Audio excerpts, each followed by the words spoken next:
Dexy, I know you're gonna kill this shit.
Yo, people, what you telling me? Back again for another one. Footy Talk settings, blood, and then we have to deal with MONTS for an hour, blood. What you telling me, bruv? I'm good, man. I'm feeling real heritaged up today, man. I'm feeling real heritaged up today, man. I have an answer for everything when it comes to games like this. And as shameless as it is, I like pure football. I'm a footballer. I like to say I'm a footballing purist, apart from certain exceptions. But what I must say is that it feels good to be on the other side for once. It feels good. It feels good. It feels good because, you know, we're going to go straight into it. Let's just address the elephant in the room. When Atletico do it, what did Rio say? What did Rio say in the commentary? I don't know if there's any other team that epitomize the way they play and the emotion they show compared to the manager in their gameplay, like Diego Simeone. Do you know what I'm saying? The way it gets glorified over there, you know? Real Madrid, the amount of times they've done it to teams and the way it gets glorified, you know? It's about time I done that. It's about time I did that. You know what I'm saying? Real Madrid have done it to me. Go and check. Yeah, guys, go and check the 22-23 Champions League final between Liverpool and Real Madrid. Yeah, go and check it. And go and check the stats for that game. Go and tell me how many shots Real Madrid had in the game that they beat us 1-0. Just go and check the stats, guys. And go and check the game that Courtois had. So listen, I'm not gonna act like we didn't get beat up. I'm not gonna act like Liverpool didn't get barebacked on a no Vaseline thing. Pause. You know what I'm saying? I know what I saw. But at the end of the day, I'm not gonna have people tell me it's not heritage, because let's be honest, Real Madrid have been doing it. We've done it. If you're a new age Liverpool fan, or you're a new age football fan, then I can tell why you're surprised at that result. Man United have done it many times. Many times, bro. It was like watching United to me, bro. Like in our Champions League era, bro. When I saw that performance, I was like, bro, I've seen us do that to too many teams. We've been here, but you're not a new age fan, man. So you've been here before. You've been here, but you've been here longer than me. Of course, so it's like, you get what I'm saying. So, but a lot of the new age fans, they're like surprised at this type of performance. Like he didn't get Real Madrid that the other day, not to this season, but when Grealish missed the 1-on-1. Yeah. You know, Benzema's wheeling away. Benzema's wheeling away like this. You blinking, man's wheeling away in celebration. Like he didn't bag a hat trick against Chelsea in the last, like, was it a hat trick against Chelsea? The time where he was wheeling, like, bro. You know, man, just wheeling away like this. That one, it's dark. It's dark when the man them are wheeling away after you've been battering them for 90 minutes. The Champions League, and the worst thing is, I've got to address this quickly. It seems to be a lot of Arsenal fans that seem to be salty about this. I don't know why. Well, I do know why. A lot of Arsenal fans salty about the result. It's like, broski, like, you man do it and don't win. That's the problem. Ask a Chelsea fan, ask an Atletico Madrid fan, ask a Real Madrid fan, ask a Man United fan, maybe from about 2009 to maybe 2012. Ask anyone of those fan bases in those eras when the football wasn't exactly scintillating. Ask them why they didn't mind. Because they were winners. And not just winners, serial winners. Do you know what I'm saying? Not no one-off bullshit. They were serious winners. Trebles, 4-peats, back-to-back Champions Leagues. Chelsea never going more than 2 years without winning a trophy. These lot were doing that and winning. Because when we look back at it now, I don't really care about Lampard's 90-minute performance. 10 to 15 years. I don't give a monkeys, bro. I don't care about Lampard's performance against AC Milan 15 years ago, bro.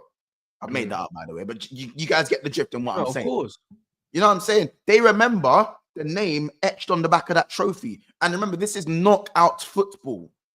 This is knockout football. If this was a league game, it would make more sense for people to go, oh, well, you scammed it. Yeah, that's it. Yeah. This is knockout football. Do you know what I'm saying? Yeah, cool. Was I Rocky in the 4th round? Yeah, I was, blood. I was like this. I was slumped. I was slumped on the ropes. You know what I'm saying? Coach is like, I want to wake up. Wake up, bro. You got another round to... I was slumped, G. I was slumped. That was real football. I told you, Vitinha, top 5 midfielders in Europe. You can't, like, for me, top 5 midfielders in Europe, Vitinha. I said this before the game. I said everyone wants to suck off Szoboszlai until he bucks a real midfielder, bro.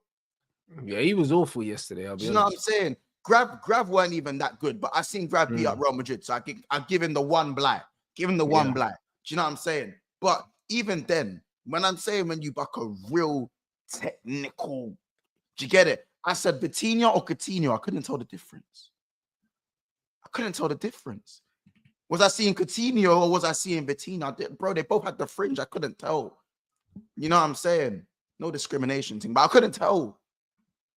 There was one moment where he's surrounded by 3 men. He's doing kick-ups. He done the Pedri thing. It was mad. It was mad. You know what I'm saying? And you're looking at Kvaratskhelia, a real winger. It's a real winger.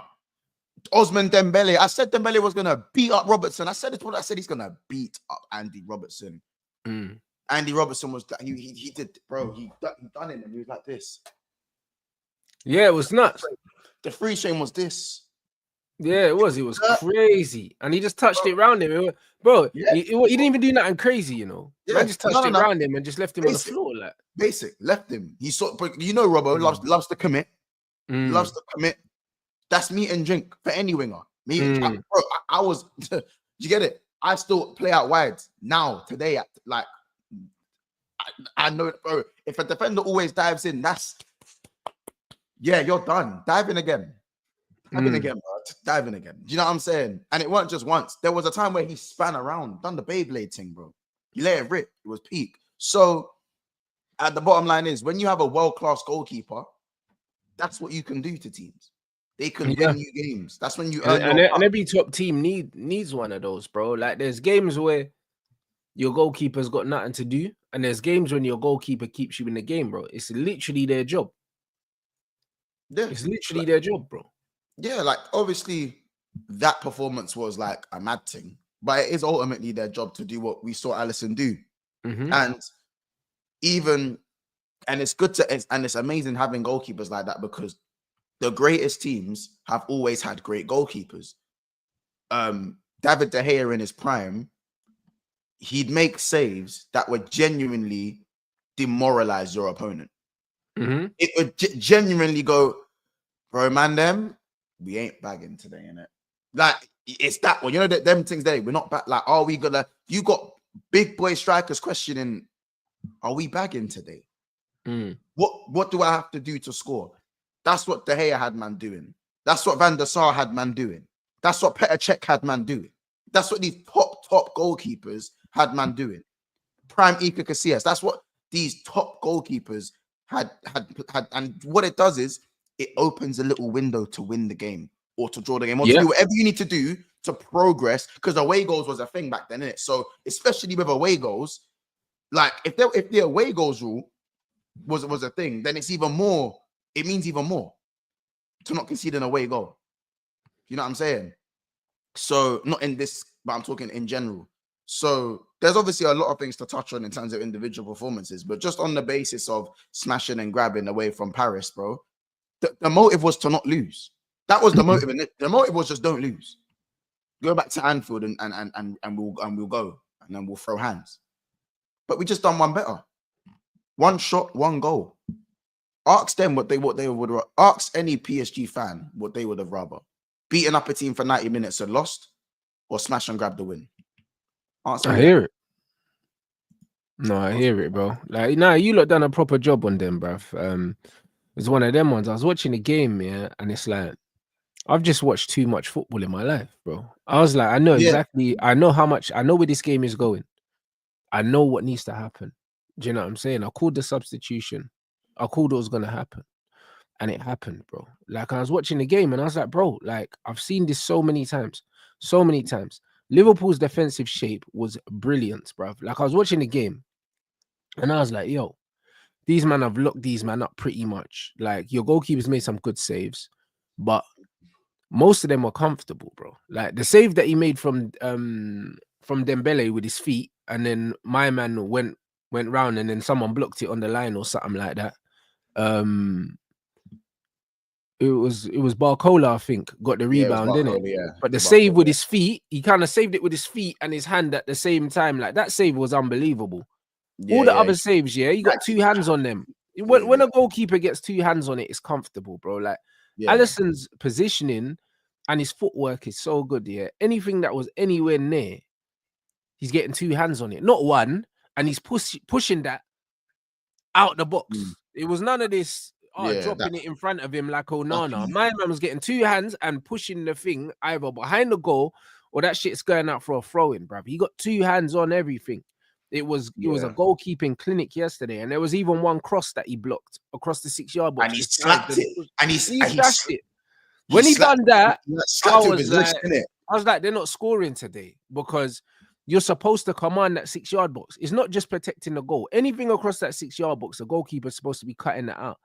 As soon as I saw him cutting out crosses, I was like, yeah, not today, you man. Like, not today. I was like, bro, run Nunes now, bro, because this is what's going to happen. PSG had Liverpool camped on the edge of their own box, sometimes in their own box, and their defenders were so high up the pitch, yeah, they hadn't seen their own half. I was like, bro, come on, bro. Nunes, long ball, blood. Let's do it. That's exactly what I'd have done, bro. Yeah. Them man was so comfortable playing. It's like them defenders are not gonna know how to feel running towards their own goal at that point because they've spent the whole game just camped on the halfway line And passing it forward. And there was signs. There was a few signs that we had a couple breakaways in the second half. One pass and you just splitting them. Yeah. Like in the first half, those gaps weren't there. Yeah. But in the second half, there was a few 3v2s where the end product wasn't quite there. And I thought, wait a minute, if you actually get on the half turn, there's gaps. There's now gaps. And obviously, I see why Mourinho done it so well, or certain teams have done it so well in the past, because those gaps will always open as the game gets to the latter stages, because that's just football.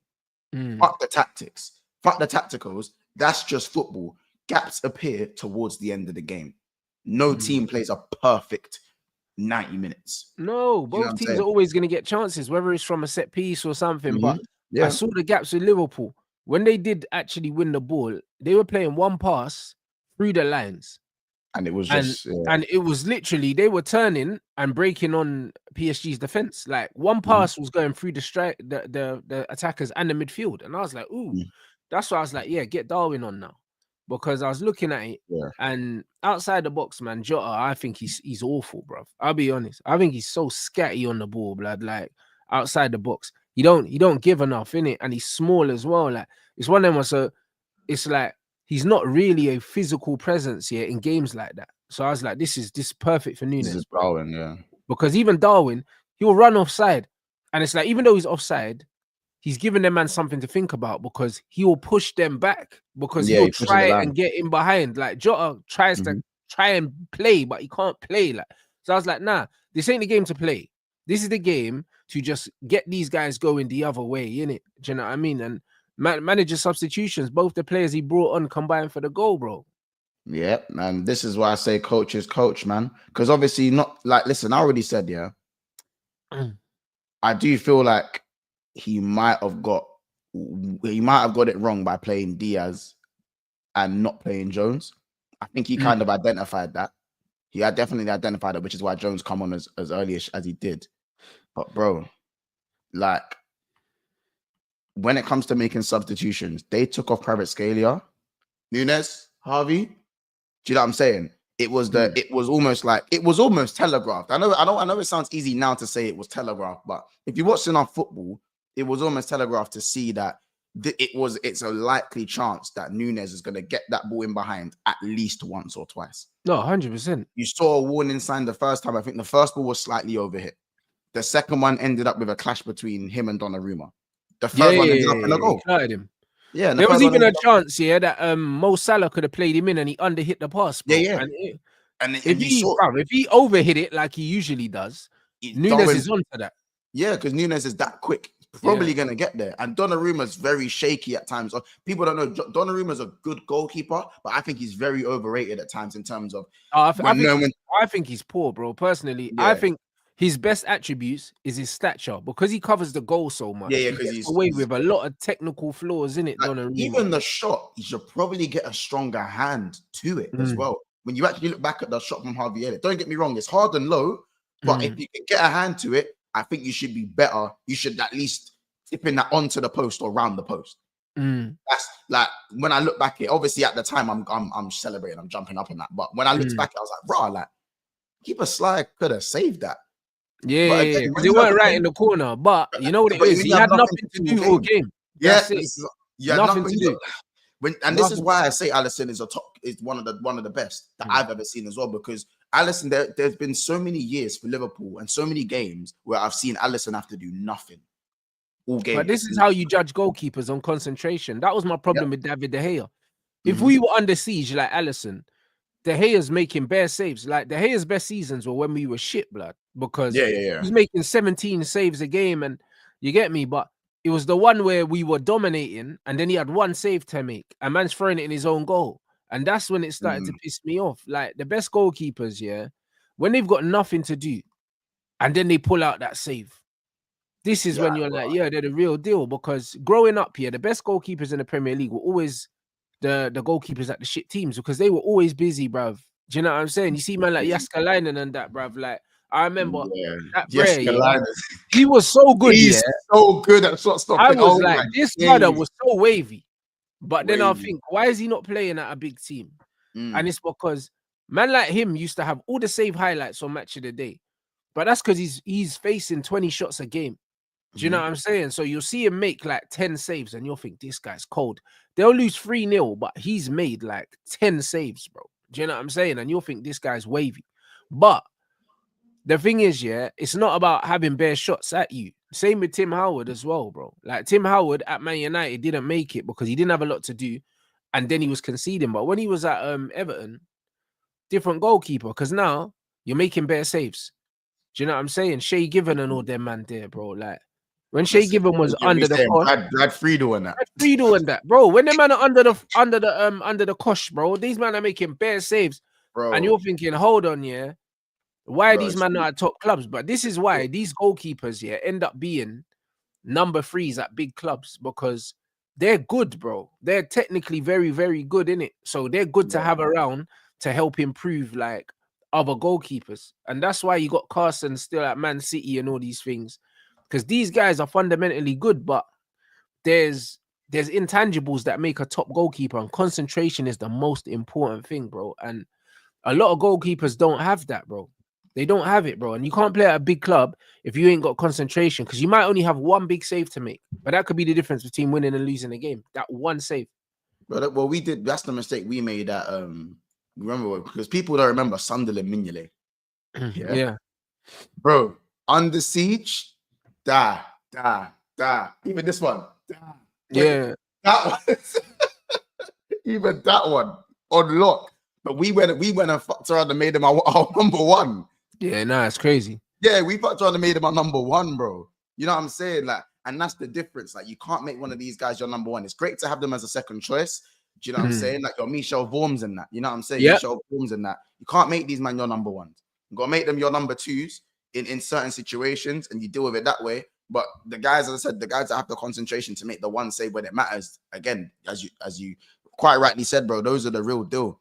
You know what I'm saying? That's the difference between a Mignolet who, and people forget, Mignolet has a mad save compilation for Liverpool. Even at Liverpool, he's got some mad saves in his locker. He saved the penalty match day 1 in the season. We nearly won the league when Gerrard slipped in that, bro. Opening day, bro. Saved the penalty last minute. And that literally set us up for that was almost like a driving force. You know what I'm saying? It could have been a completely different season. He doesn't save that penalty and you lose your opening day. You know, you lose opening day and whatnot. Or draw opening day. I think it would have been a draw, sorry. So that's the difference. I think, like, when you can get those guys that can have that concentration, you know, as I said, who's another one that come to my mind? Pantilimon, someone like that. You know what I'm saying? Crazy save compilations, crazy. But it's not the same. Concentration is number 1. That's when that whole thing about Ramsdale coming out about concentration. Now man's about to get relegated to Southampton, bro. Yeah, that's it. Nah, it's mental, man. I think yesterday's game, my favorite things yesterday were the fluidity that PSG were playing with. Do you know what I mean? It was a throwback. It was a throwback to the kind of football that I like to see. In a sense that they never had no out and out striker, bro. Like you saw Dembele on both wings down the middle. Varashelia was on both wings, cutting through the middle as well. Obviously, Barcola's probably the most limited one out of the 3, so he was kind of more on one side.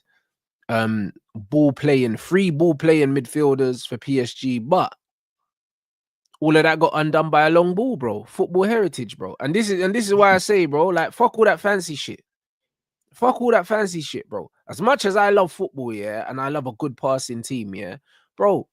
I told these men when I was watching the game, I said, get Nunes on, one ball over the top, like, absolutely cooks these lot. And that's exactly what happened. Like, bro, there's different ways to skin a cat, bro. And this is why when I sit there and I watch the Manchester United manager die on his sword, yeah, it's like, bro, you can't look me in the face, yeah, as a grown man and tell me that you're trying. You're not trying, bro. Because trying is humbling yourself and doing something different, because what you're doing is not working, bro. It's not fucking working, mate, because Mhm. you can't always play like PSG. Liverpool can't always play the way like Liverpool. Yesterday they had to play like fucking like Jose's Chelsea, bro. Sometimes you just need to play however you need to play to win the fucking game of football, mate. Especially in knockout football. I think, you know what I'm saying? Like, especially in knockout football. Because, as I said, I had an argument today with an Arsenal fan, big him up, good friend of mine, and he's like, "Oh well, why is the energy not the same when Arteta does it? I just want people to be Because he loses. Yeah, as like, I just want people to be Mm. I want people to be shout out Hooks. It was Hooks that said it. He's like, I just Mm. want people to be consistent. Like, what do you mean consistent? You don't win. So if you're not winning, I said respectfully, Arteta does this in the league and hasn't won a league. You know what I'm saying? Like, so, and he does it every game against inferior teams. You did it against one of their favorites for the Champions League, bro. It's not the same conversation. Yeah, and also again, one's in the league and one's knockout football, and another one is, and you could even say the fact that it's not Liverpool's, like, we haven't played a lot, like we barely played like that all season. We haven't played that much like that all season. Maybe against Brighton, because Brighton beat us up at Anfield. I'll be honest, when Salah scored when he wrapped it in it, that for 60 minutes, Brighton beat us up and we transitioned and we scored.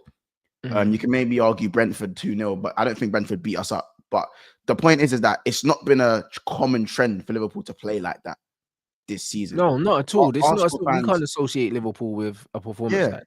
Cannot. Our Arsenal fans, they watch their team tear everyone apart and come second. And then, so, like, it's not like Arteta's come in and always played like that. When Xhaka was there, Arsenal were not playing like that. Now, so Arsenal have actually seen that they know that their players are capable of playing expansive football. And the manager's kind of just eradicated that all for more defensive stability and still isn't winning. So that's the difference. That's the difference. As I said, everyone else, I gave you guys examples. I said Man United from 08 to 012. I said Chelsea from pretty much the whole Abramovich era, especially under Mourinho. I'm giving you more examples. Real Madrid when they've won back-to-back Champions Leagues. Real Madrid have never even been crazy football inside anyway. People watch Real Madrid, bro. I watched Real Madrid TV from when I was flipping 9, bro. I've been telling these lot. Real Madrid have always been awful to watch, bro. Like, but they just win because they got more ability than the other team.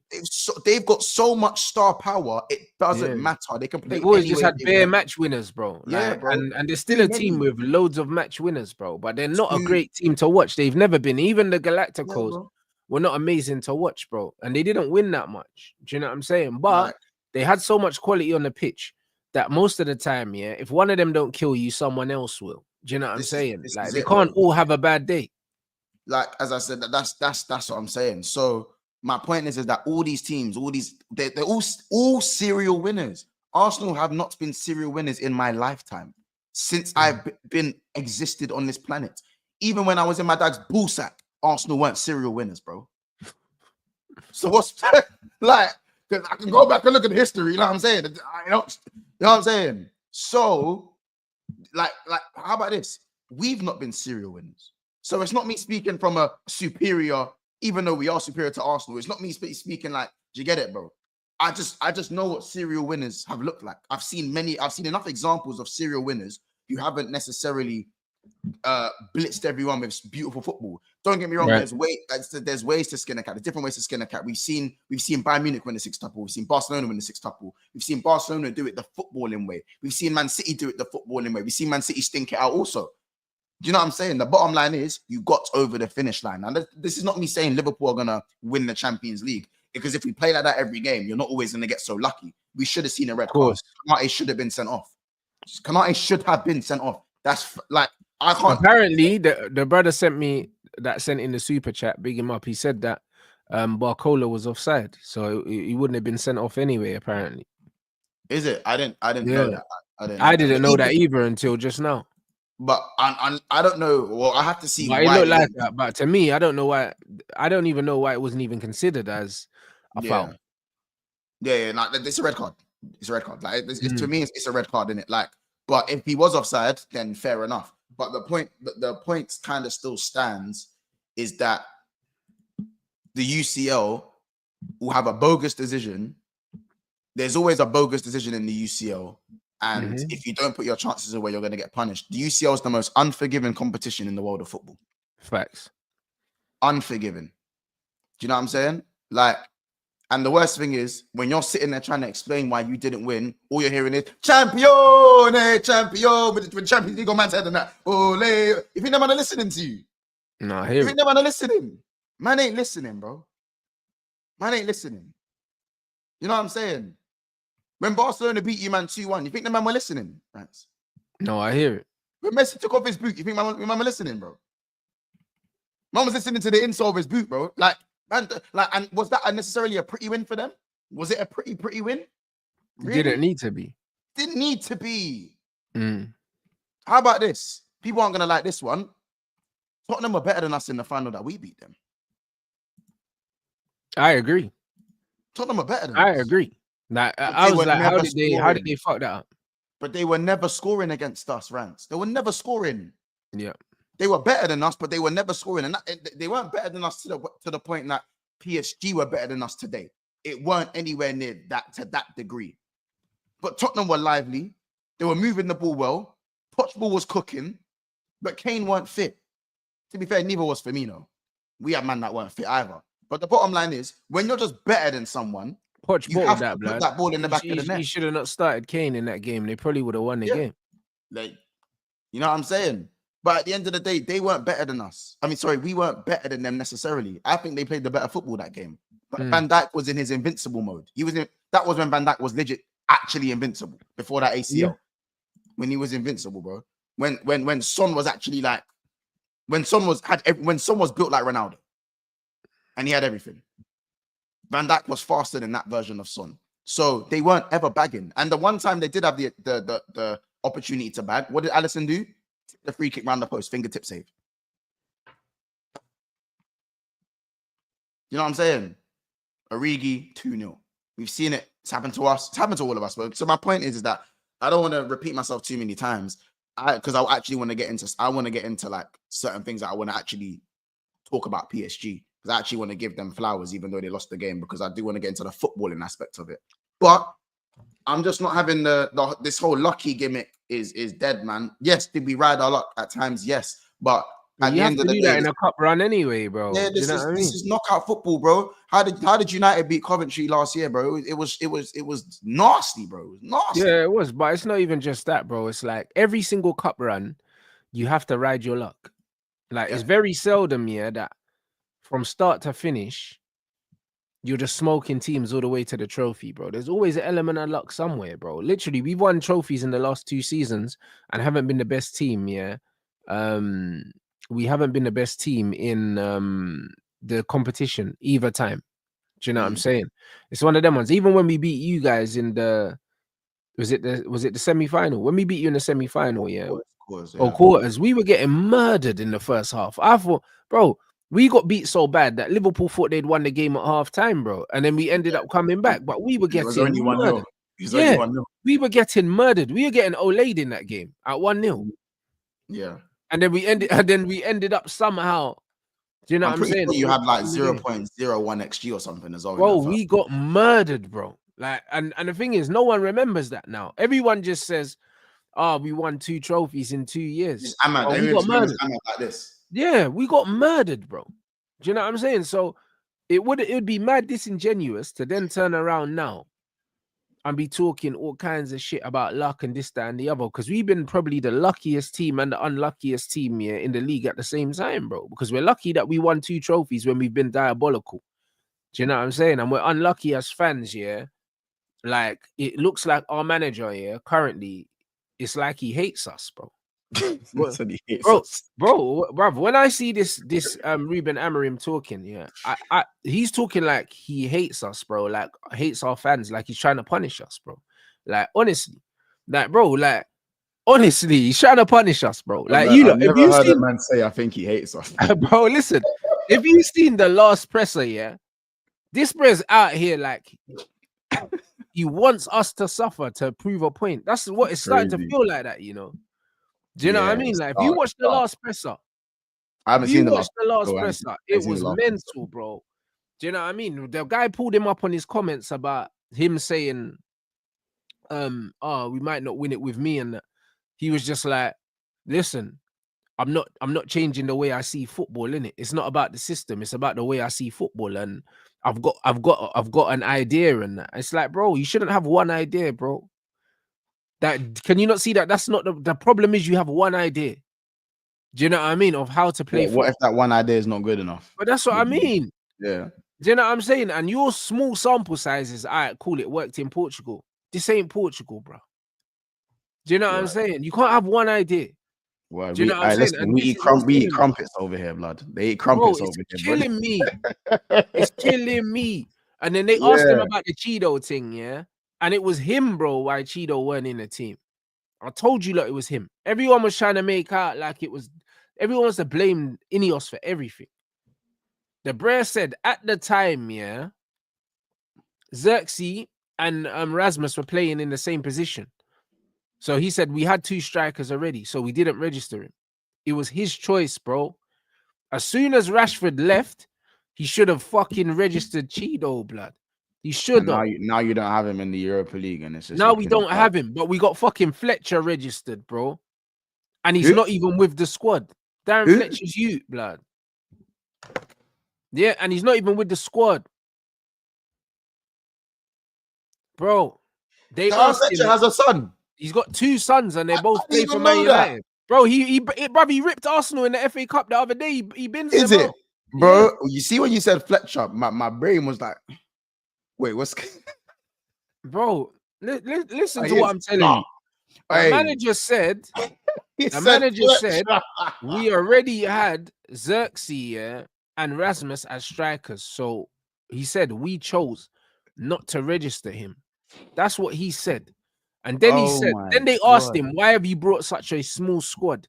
Why haven't you brought more of the young players? And he said, he's protecting them. That's what he said. Them man ran with JR. Crazy. Bro, he said he's protecting them, bro. Protecting him from what? I have no idea. Was he protecting him? I have no idea. He said he's protecting these youths, blood. That's why he's not bringing them. So he's going to bring 3 goalkeepers instead. He's protecting them from him. That's what he's doing, bro. Protecting them from him. It has to be that. The brother said, I'm protecting the kids, bro. That's why they're not here, bro. First, he said, Harry Amas, yeah, he wanted him in the squad before, but he was playing in the Youth Cup against Arsenal. Cool.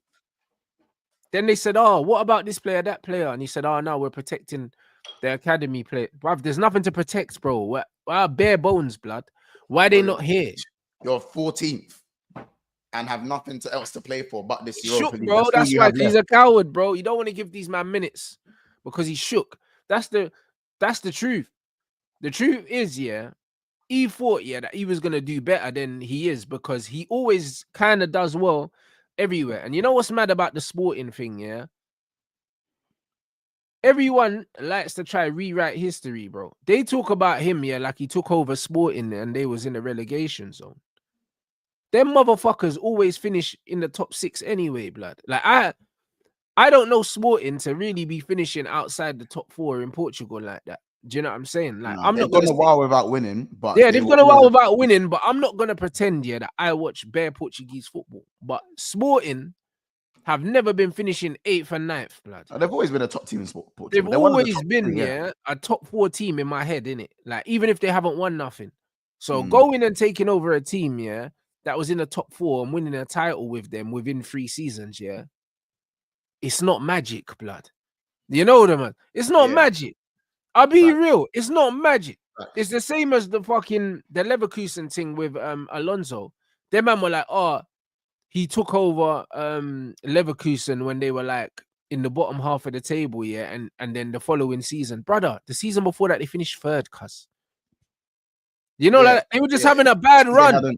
It's just because they hadn't won a trophy in that bet. Bro, they were on a bad run, but they finished 3rd the season before. It was like when Conte took over from Jose and these men were near the relegation zone, but they were never a relegation team. Do you know what I mean? Man are talking about Sporting, yeah, like he took over Brighton or Bournemouth or something, like, and won the league with them. Like, no, cuz them man were a top 4 team that never won trophies.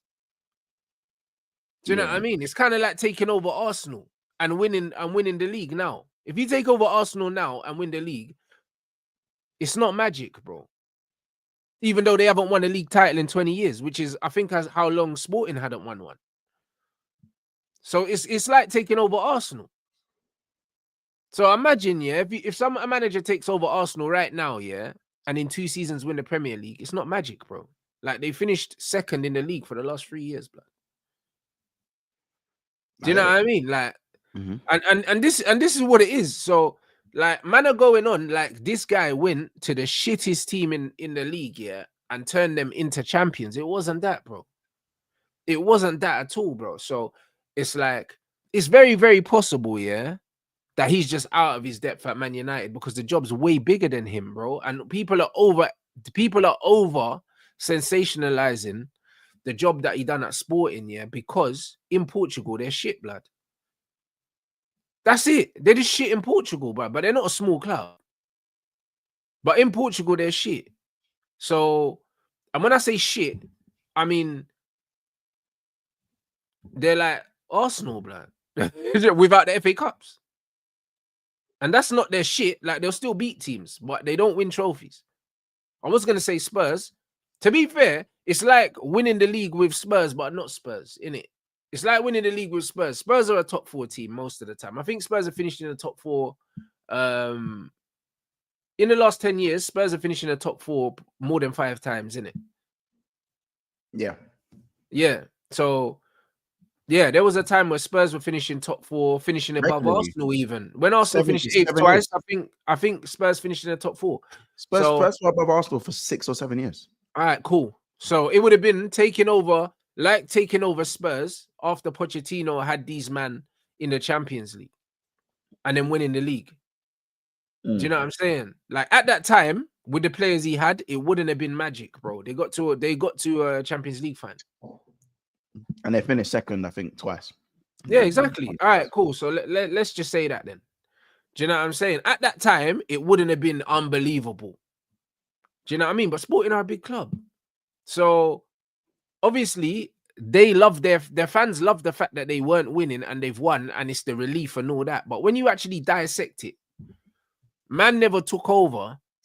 He never took over no struggling team that was in the bottom half of the table and that.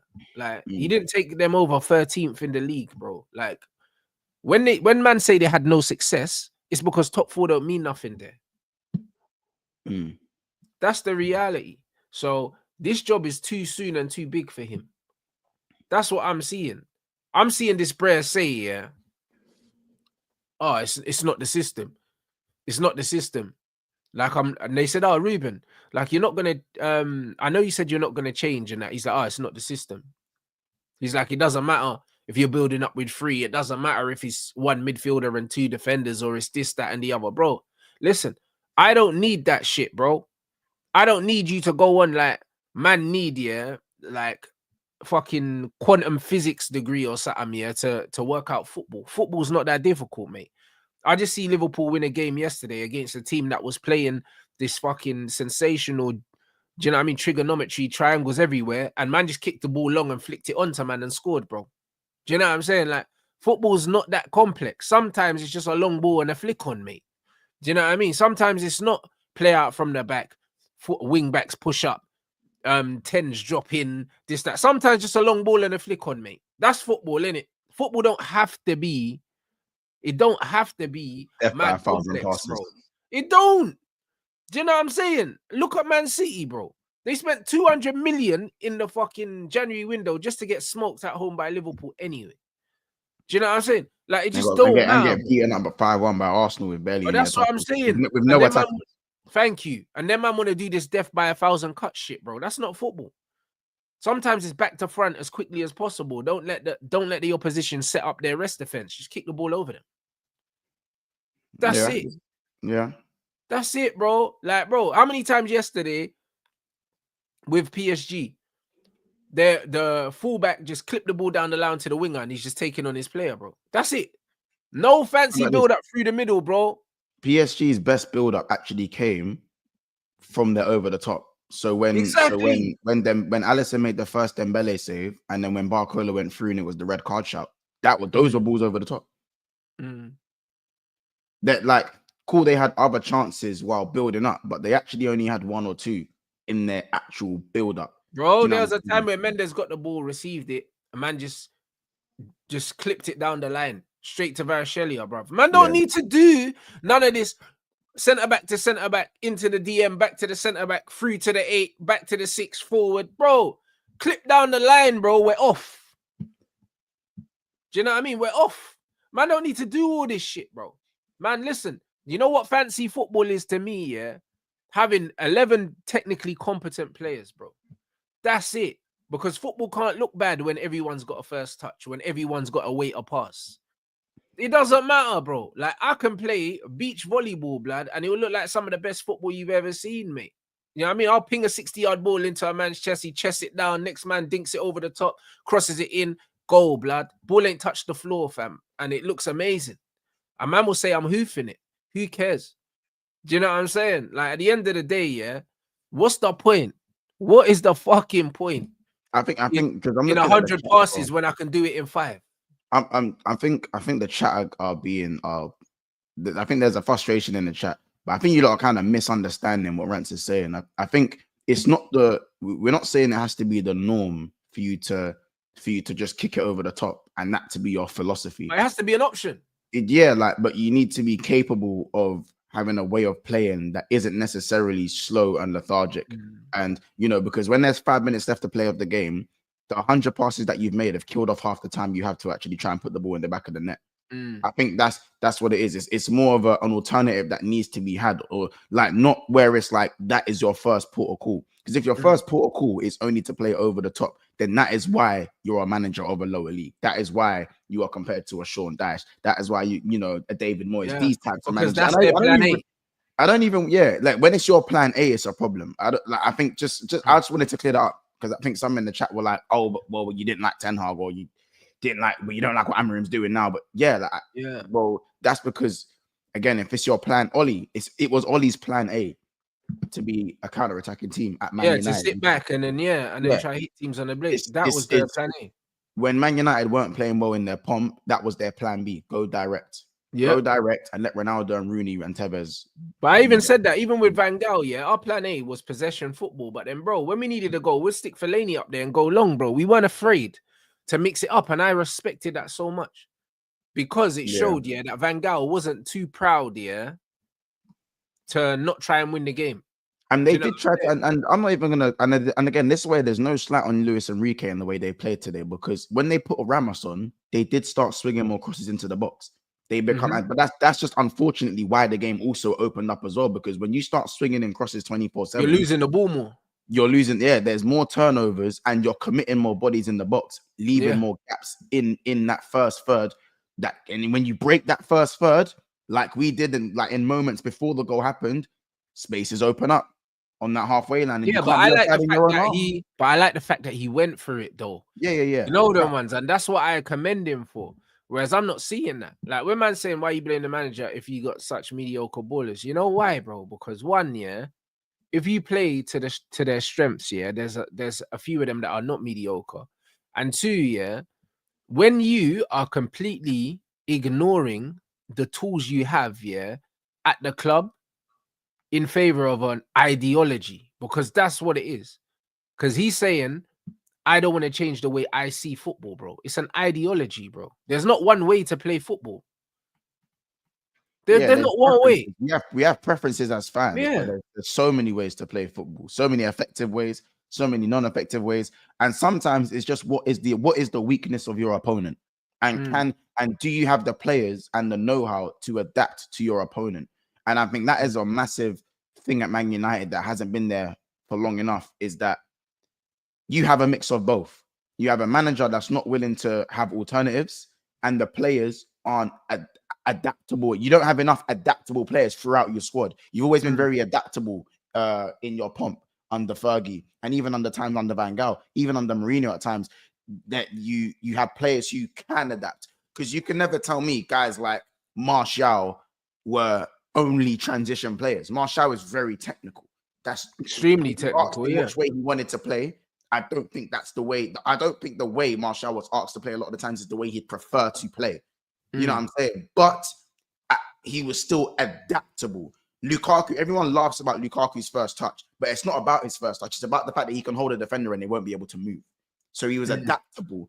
And if you wanted him to spin off, he was able to spin off, which is why it did work in certain games. The point is that, as I said, right now with Man United, there's a big lack of adaptability with the players, and the manager ain't really willing to change. So it's just a lose-lose.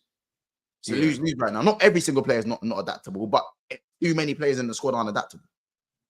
Do you know what I'm saying? Yeah, but at the same time, like, they weren't bought to be adaptable. They were bought, to play a specific type of football. So while you've got them there, you have to play that football in the short term. You have to. Like, my criticism of Ten Hag came in the second season. You man are all saw, bro. In the first season, I said, listen, this brother just needs to get me top 4 and a trophy, and I'm cool. I don't care what the football looks like, because I understood, that he needed to bring in players, and he needed to gradually implement his playing system. The problem became when in the second season, the football got worse. And the signings were worse. Do you know what I mean? You can't bring in Mason Mount. Now, when you bring in Mason Mount now, you have to be playing champagne football. I'm onto you immediately. You see what I'm saying? That's when the problem came. First season, I didn't really have a problem. Even though I wasn't liking the football in the first season, I understood, you know what? I'll give you the benefit of the doubt. No, but he showed what Amorim wasn't showing. And do you know what? And you can say it's revisionism, but when you come in and the players aren't yours, but you can still get a tune out of them, that is some form of coaching. Now, is it a coaching masterclass? Yeah, is it a coaching masterclass? Not a master stroke, but you've gone and say, look, like, even though these players aren't mine, I can set up in a way that's going to get us results until I can play my way. Amorim's not even doing that. Yeah, but this is the point. As a coach, you're meant to be a problem solver. Yep. You're meant to be looking at the games, seeing where your team's struggling and solving the problems, bro. That's what in-game management is. It's problem solving. Yep. This is happening. I need to solve these problems. He's showing week in, week out, he can't solve the problems because he's too stubborn. It's not because he's not physically capable of it, because he's capable. But he's decided that he's not going to adapt no matter what. So because of that, it's not that he's not capable of changing. He's refusing to change. And this is why I'm saying this guy's going on like he hates us, bro. It's like he wants us to suffer, bro, because we're losing these games because he wants us to lose them. I mean, even when he has made the right subs, because there's been a few examples of games where he actually has made the right subs in it. But you know what it is? The subs, man. This system don't work. Yeah, that's what I'm saying. But this is what I was about to go on to say, is that with where Man United are and what he's done so far, even when he does make the right subs, why are you going to commend the man for putting out a fire that he started? But this is the point, like, I've seen something, and his record means, that we would finish, if he started at the start of the season, we'd finish on 41 points. Cool. Because he averages 1.1 point a game or something. That's like crazy. That. So that makes you finish in like the 16th or something. Like, do you know what I'm saying? So yeah, kind of where we are now is where we belong to be, where we belong based on how he's coached. Bro, man's been here for like, bro, people still talk like this guy's been here for 6 games. He's been here for like 20 something games now. Yeah, it's a madness. Like, like he ain't. He still gets that new boy treatment. You've been here for a minute now, G, like a minute, and there's no improvements. If anything, it's actually getting slightly worse every single game. Yeah. You know what I'm saying? And he did say we were going to suffer, but my problem with it is, you're making us suffer. Like, we don't have to be suffering, blood. Like, we don't have to be, bro. When you kept playing Rasmus instead of Xerxes up front, and telling man that he's not a 9, but then I'm seeing Arteta playing fucking Marino up front. I'm looking at this manager real funny. So, like, Xerxes not a striker, but Marino is. Like, you're taking a piss, my bro. Like, I just see Marino bagging in the Champions League away from home, and you're telling me Xerxes not a striker, bro, because of your ideologies, bro. Because in your head, a striker has to look this way and play this way. It's like, bro, you need to go to hell with all that. That doesn't make no sense. That doesn't make no sense. It will never make sense in my mind that Arteta can say, fuck it. A striker, my striker just needs to do, what I need him to do, bro. That is it. Do you understand? Like, it doesn't matter about what a striker profile looks like and what it doesn't look like. You're the coach. You give instructions. If you believe that you want your striker to play in the box, then you ask him to do that. Do you know what I'm saying? It's not a thing where he's not a striker, bro. That's why Marino's playing up front and he's scoring goals. Because when he's playing up front, he's a striker, bro. That's it. And he'll have qualities that other strikers won't have because he's not naturally a striker. So maybe he might be able to retain possession better in certain areas because he's a midfielder. Do you understand? So every individual player that plays in a position have their own unique qualities. Every single one. There's not a single player on earth here, whether it's a centre-back, all centre-backs aren't the same. Do you know what I mean? Konate don't play like Van Dijk. Do you know what I'm saying? Like, Saliba don't play like Gabriel. Like, De Ligt don't play like Euro. Don't play like Mazraoui when Mazraoui plays at centre-back, bro. There's not one way to play centre-back. And there's not one way to play striker either. There's not one way to play winger, bro. Like, Dembele and Kvaratskhelia are not the same. There's not one way to do anything in football, bruv. Do you know what I'm saying? So saying someone isn't a striker to me it shows me you're doing way too much. Do you know what I'm saying? You're doing too much to try and sound mad smart, but you sound stupid to me because Marino's not a striker, bruv. But bruv, look at man's goal record when he's played up front, bro. Scoring more goals than man that are strikers. He's got more goals than Rasmus. Well, there you go. So what are we doing? So that means Marino's a striker and Rasmus ain't. Would you rather be a striker or would you rather score goals? I'd rather score goals. I don't give a fuck what position I am. It's facts. You know what I mean? So he's like, oh, Rasmus is a proper striker. Yeah, but he's not scoring, bro. It's 19 goals without a game. 19 games without a goal. He's a proper striker. How's that serving you? 19. Is that how long it's been? 19 How's that games. serving you? How's that proper striker serving you up front? 19 games, bruv. No goal. How about this? I'm pretty sure Rasmus bagged 9 goals in the league in the league before you signed him. It wasn't. Wait, Rasmus's all-time highest goal record was 9 goals in the league campaign for Atlanta, innit? Yeah. How much was Xerxes? Wasn't Xerxes like 8? What in this? In, I think Serie A. I think he got 11. I think he got 11. Because I just want to make. Let me just check for. I think he got 11, but he got 11. So wait. So hold on.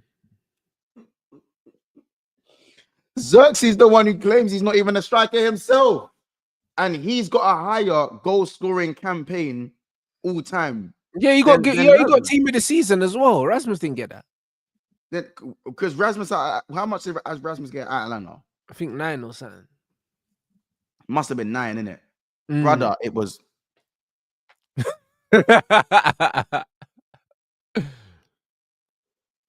This zip face got.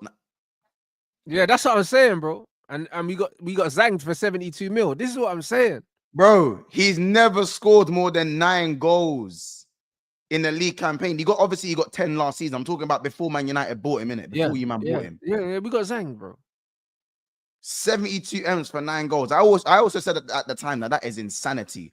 But the start of the cult was to get onto Xerxes when he cost what? 30 million. How much he cost? 30 million. Yeah, that was a release clause as well. He cost 32 M's. Yeah. And he actually had a background of it. He actually got 11. He actually went and got 11. Yeah, underbelly, man. Bro, look at this, yeah. But bro, he said it's not the system, it's the style of play. What do you think it is pertaining to, bro? He's basically saying the system is fine, but the players can't play the football that they need to play in the system is what he's saying. So he's saying that there's nothing wrong with his system. He's saying it's the players. And you know what it is, yeah? His system, the way his system is designed, it's designed that you have to be a very, very athletic team, yeah, to play the way Amorim wants you to play, because it's a lot of space to cover. It's a lot of running. Like the wing backs have to be, bruv, I'm going to get angry talking about this now, because you know why? Because this guy's picking the wrong players on purpose, bruv. I'm telling you. He hates me. He hates us. Nah, bro, he hates us. This is what people need to understand, bro. It's like I'm an intelligent guy, yeah. So I can see when people are trying to bullshit me, bro. Like I'm like man are bullshitting me because a man will try and tell me, yeah. A man will try and tell me that it's not the system, it's the players. But then he doesn't pick the best players to play the system. Oh, He doesn't pick the best players to play the system, bro. So it's one of them ones. The best things yeah that I could do yeah to explain to you guys yeah is I'll show you on the fucking I'll show you on the tactics board, bruv. Because hey, bro, like honestly, I'm getting angry in it. I'm getting angry. I know it's not because I know exactly what you mean. It's like again, remember I used to be a math tutor in it, so it's like someone saying to me, yeah, cool. Trigonometry is when I look best. That's when I'm able. It's trigonometry, Pythagoras theorem, but you don't know what you don't know. If I gave you a triangle, you couldn't tell me which each angle would be. Do you know what I'm saying? Yeah. You couldn't tell me how many right angles make a square. But you're telling me about trigonometry and you're telling me about Pythagoras theorem. Yeah, 100%. That's what man's doing. Like, bro, this is the shape, yeah. This is the team shape, yeah. So in the system, yeah, the wing backs are the most important players because they're the defenders and the attackers. When we attack, yeah, we need to attack with 5, innit? Basically, I already explained to you lot, yeah, that all the teams, Arsenal, City, they attack, they build up in a 3-2-5, innit? I've already explained this to you, lot. So that's your 3-2-5 here. That's the system, innit? That's your 3-2-5. So the most important players, yeah, are these players because they help you defend, yeah, and then they help you attack. So think about it logically, yeah. If these guys are so important in attacking, yeah, in every other system, yeah, the Liverpools, the Arsenals, the Chelseas, these players are Cole Palmer, Jadon Sancho. These guys are attackers. So common sense would tell you, yeah, that Ruben Amorim has to play attackers as wingbacks because when we're attacking, yeah, if you don't have an attacker as wingback, you've got defenders here that are not dangerous. As a fucking fullback, who would you rather defend in a one-on-one? Diogo Dalot, yeah, or a fucking winger? Who would you rather defend in a one-on-one? Mazraoui, yeah, or Ahmad, bruv? Do you know what I'm saying? Probably Ahmad, isn't it? Yeah. Well, exactly. You don't want Ahmad in here because Ahmad's not dangerous there. Not as dangerous as he is here. So when we're playing wingbacks of 2 defenders, that means now you've only got to worry about 3 players. And a lot of the time, one of these players is Xerxes, yeah, who's good. And then you got Rasmus and Garnacho, who are shit, bro. So you've only got to worry about Xerxes. But Xerxes is a pass-first player. So you ain't really got to worry about him either because he's got no one to pass to. And that's how you get no goals. That's how you get no goals. Or you just see Bruno play. No, because Bruno is here. So you ain't got to worry about Bruno box crashing because Bruno's here. Do you get what I'm saying? So if Bruno was here and Xerxes was here, you would have 2 players to worry about, but you still got 3 players you don't need to worry about. The point is, you've still got more players you don't need to worry about than do need to worry about. So when the manager is saying that it's not the system, yeah, what he's saying is, I ain't got the players. But what I'm telling you is, he did have the players. Because he could have had Anthony here and Ahmad here. He could have. Do you know what I'm saying? On the wing back, he could have had Garnacho as a wing back instead of Dalot. And he could have had someone else in here. And he could have had Xerxes here. Do you know what I'm saying? He could have had Rashford in here and fucking Garnacho outside. He could have had Ahmad here and Anthony outside. And then that could have been Xerxes. So this could have been, yeah, Garnacho, Rashford, Xerxes, Ahmad, fucking Anthony. You can't tell me that he's not going to score goals, blood. You can't tell me there's not going to be more goals. There's way more goals.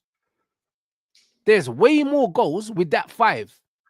And do you know what's crazy with that as well? Like, you don't even necessarily cool. If you have your attack-minded wingbacks, i.e. wingers who are actually playing wingback, you can just do the Ugarte and Casemiro pivot thing. Yeah, well, exactly. Protection now. Now you got protection.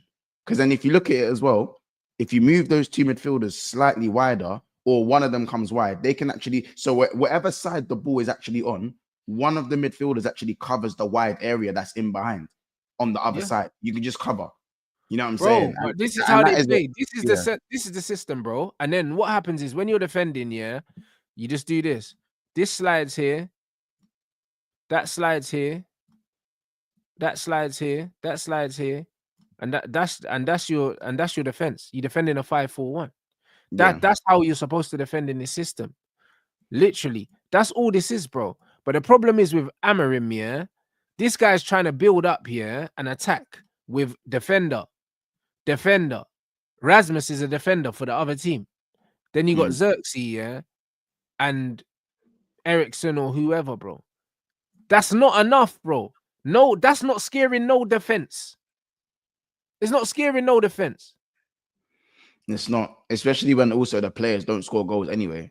Like you're literally also, like, you keep forgetting that you're trying to make something work with also players that, again, who still aren't of the level you kind of want them to be. Like upgrades can definitely still be made. But even if they're not of the level, fundamentally play the right profiles in the right positions. Make sure when we're attacking, our front five is 5 attackers. Yeah, he's constantly utilizing the wrong things. Exactly, because when Arsenal attack, their front five will be Saka, will be Martinelli, will be Havertz, will be Ødegaard, and probably maybe Rice bombs into this space. That's their front five. Do you know what I mean? Liverpool's front five will be Diaz, fucking Gakpo, Salah, Szoboszlai, and McAllister. That's their front five. Compare that to Man United's front five of Mazraoui, fucking Dalot, Højlund, Xerxes, and whoever. I'm gonna be sick. And Garnacho, blood. You wonder why we're not fucking scoring goals? I just told you. Do you know what I mean? I just told you. I just told you why we're not scoring goals. It's sickening. It's sickening. Do you know what I'm saying? This is what it is, bro. This is what it is. That's why we're not scoring goals. We're not scoring goals because the manager's picking the wrong players for the system. That's it, bruv. I've just broken it down to you lot. So the guy that invented this system, that I don't really like after seeing it, because there's too many gaps and there's too much thinking to do for players. And I'm a firm believer. I don't like my footballers to think too much, bro. I like them to play with freedom. So I don't want them to think too much. I just want them, man, to go out there, play football. When you lose the ball, just get back into a certain area, bro. And then use your fucking common sense. If you ain't got common sense, I won't pick you. So when you look at that, there's way too much going on right now, bro. Like, look at that Arsenal front five compared to Man United's front five. And you wonder why Man United aren't scoring goals. It's not rocket science, bro. It's not just the system. He's picking the wrong players. Picking 2 defensive wing backs automatically weakens Man United's attack.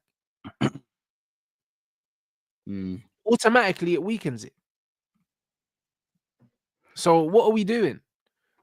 If we have 2 more attackers in the attack, it makes the team more attacking. Well, as I said, with the Sociedad game today away from home, what's obviously the thoughts on that then? Because no Cheetos, you know what I'm saying? I don't think.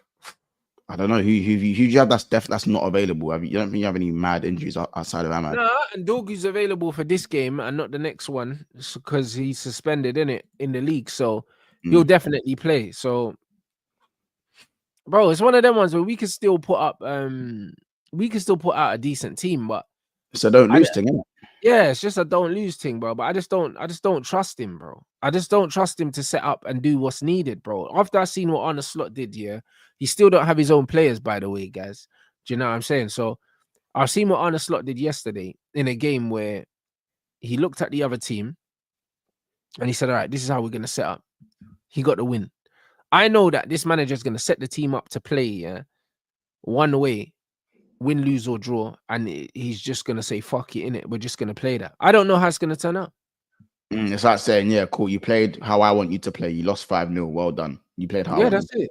That's it. And the man will say, oh, don't worry about the trophies anyway, because we're building something that's more important long term. And that's the bullshit. That's the cope that we're hearing right now. Like they said to him, but don't you think winning a trophy would help lift the fan base and bring more optimism. He was like, listen, he was like, it's not about that. Do you know what I'm saying? He's saying we're trying to build something here, bro. My man's trying to distance himself from winning trophies. With an 18-month contract. Right. Yeah, bro. He's trying to distance himself from winning trophies. Don't you look at that as a human being and go, I have an 18-month contract. So don't you think you're gonna have to have a little bit of leeway in what needs to happen in terms of results because you're at Manchester United? Does that not, like, at no point does that not cross your mind? No, but he don't care. He said it himself. Like he said even if it's not me, innit? He said even if it's not me. He said it's not even if it's not me. And also in the last press conference that I just watched, yeah, like literally, which I think would have been yesterday, maybe the one with Delit. He was just like, right, like I don't care. He was basically saying, I don't care if they sack me, bruv. He was like, listen, I know what happens at football clubs when you're not winning. Like I know the consequences, and I don't care. He literally verbatim. He said, "Yo, like, send me in a business, bruv." Verbatim, my man said, yeah, that I know what happens at football clubs when you're not winning, and like I don't care. That's what man said. Yeah. Because he knows, yeah, if he gets sacked, he can just turn around and blame the club and he can just get on with his career. He's 40 years old. He knows that. But it would just that's my point. It would just make more sense if he got given the big bomber, bro, 5 years. So they know if they fuck me off, do you know what I'm saying? If they sack me off, I'm getting a mad payout. Or you stick with what we agreed to, and we go, we're gonna suffer, but trust me, it's gonna work out in the long run. Brother, you're on 18 months. But this is what I mean. But that's why he said, yeah, I know what happens. He said, I know what happens at clubs when you're not winning, bro. He said it because he knows he's under pressure. But that's the thing, it don't take a genius. Him voicing that means nothing. It just makes you even more weird. Do you know what I'm saying? Yeah, but he's letting us know he don't care. He's doing it his way, and if he gets sacked, he don't care, bruv. It might be cope, but bruv, man said it. It's insanity. It's insanity. And I still can't get over the fact I think he hates us. Bruv, he hates us, bro. Nah, bro, he looks like a brother that's saying, right, these men need to suffer. Bro, he's looking at a brother that's saying, these men need to suffer. You man need to know real pain. No pain. No, bro, like, honestly, like, he's moving like he hates us. It's mad. He is, bro. He's like, yeah, these men need to suffer, bro. Like, you man need to suffer. That's what I hear it. Listen, have confidence, but to have arrogance on top of, to be arrogant and doing nothing is mad, though. Yeah, but bro, like, it's crazy, bro. It's wicked behavior, isn't it? It's wicked behavior. Because even if you look at like Barcelona, 1-0 down, 10 men, you see the way they had to play. You know what I'm saying? Got the dub, and they got the dub, bro. And you have to rate Hansi Flick. That had a lot of injuries this season. Flick as well. A lot of injuries this season. He's had to make it work. It's not been pretty. Go out to Barcelona fan. It's not been pretty football every single week. Even though, and that's actually Barcelona's thing. Like, that's their identity. Regardless of what manager they bring in, you have to play a certain style or the fans will not fuck with you. Yeah. They have to be very selective of who they bring in and the way they play. And even Flick's had to go, cool, we're going to have to do this to kind of do, you know what I'm saying? Yeah. And I'm pretty sure the Barcelona fans aren't sitting there complaining. They got the dub. They're going back to the Camp Nou 1-0 up. Yeah, facts. They don't care. They don't care, my brother. Do you know what I mean? You know, that's and like even this thing, yeah, bro. Listen, Liverpool's football yesterday couldn't have been any further away from Klopp ball, blood. The fact that Liverpool's manager has been able to put together, set up a team that can defend like that, yeah. When one of our main criticisms of Liverpool's team under Klopp's was that they were easy to play against in transition, yeah, going the other way. Do you know what I'm saying? Too gung ho, and he set these man up here to be that miserly, bruv, and he done it against City as well, seamlessly. Yeah, and bro, and he ain't been there that long. Let's not pretend. Man can say he had a preseason, but I doubt in preseason he was like, all right, guys, so this is how you set up, bruv. Nah, it weren't that. Because when we played against Liverpool in preseason, they weren't defending like that. It was this is something that he's adapted, yeah, for the games ahead, bro. It's tweaks, and this is what I mean when I say, and listen, I'm not downplaying anything our manager's done, but these are managerial tweaks. You called it problem solving. These are managerial tweaks that don't necessarily need to be. You don't need to have all the trigger. You don't have to hold the trigonometry in your head going on. Like, these are just tweaks to make to reduce the shortcomings of what already is a good team. And I'm not saying that's easy to do. I'm just saying these are things that managers should be doing. And I feel like Amorim has skipped that phase. You're right. He's skipped the problem-solving phase of things and it's gone straight to my way or the highway before fixing actual problems. You know what I'm saying? Actual problems that require tweaks, not wholesale changes. Not everything needs a wholesale change. Sometimes it needs a tweak, or you need a number of tweaks for it to be a wholesale change. Not just one whole change. You know what I'm saying? One day it's this, the next day it's the next, on the other side of the spectrum. So, and I think, it's just arrogance, bro. I'll be honest. Like, it's just arrogance. That's all it is. This is still Klopp's players. It's not like this is still Klopp's squad. This is Klopp's players. This is not his players. And I still think for Arne Slot that his real test will come when the Salahs and the Trents and the Van Dijks and the Allisons are no longer there. That is going to be a different test for a different time. But again, as a Liverpool fan, you can sit here, and say, yo, imagine what my man can do when he gets his players. Because for real, there'll be certain things that he probably wants to do, but he knows it doesn't make sense to do it. Do you know what I'm saying? Yeah. Because he said it himself when he came in. He said there's a lot of things Liverpool do well. Do you know what I mean? So I'm not going to touch that. And you have to have a certain amount of humility instead of coming into Liverpool and saying, oh, you know what? Yeah, humble. They finished here last season. They did this. I know better, so I'm going to make them do this. He didn't do that. He just said, listen, this is what they're good at already. We're going to keep this. And then I'm just going to add something to it. Even the player said that. Like, I think Curtis Jones come out and said, everyone was annoyed at me when I compared Klopp to Slot. But all I was saying was that, to be fair, when we press, that stuff's all the same. He's like, none of that's really changed in the way we press. There were just certain tweaks that he made on the ball and certain positional tweaks. And it suited me more as a ball-playing midfielder. That's all man said, and everyone kind of went crazy about it. So, you know what I mean? And I think, and I like that, the fact that he didn't change the way we press. You know, as you said, the things we done well, you looked at that and said, yeah, cool. You know what I'm saying? 100%. Because 100%. And this is what you mean when, like, and it's okay to change, but when you make change and it makes things worse, it can become ugly very quickly. Oh, of course. And then you start losing the respect of the players. It's not just the fans, the players. Bro. Do you know what I'm saying? Once you lose the players, you're cooked. Yeah, like, and I'm telling you, when you've been managed by a guy that you already don't like, and a new guy comes in, and you're doing worse than the guy that already wasn't popular within the club. We're all humans, bro. Man, there are a lot of man, and you're a young manager as well, by the way. Man, Amorim ain't no Mourinho. It's not like he's been around the block. There are senior players that are going to be looking at man like... He literally turned 40 at Man United, bro. He was in his 30s, like some of the players. Yeah, this is my point. So, and I know he didn't pick when to be born. Cool, I get that. But I'm saying that it's not a good look to be doing worse than the guy that was never really very popular within the club.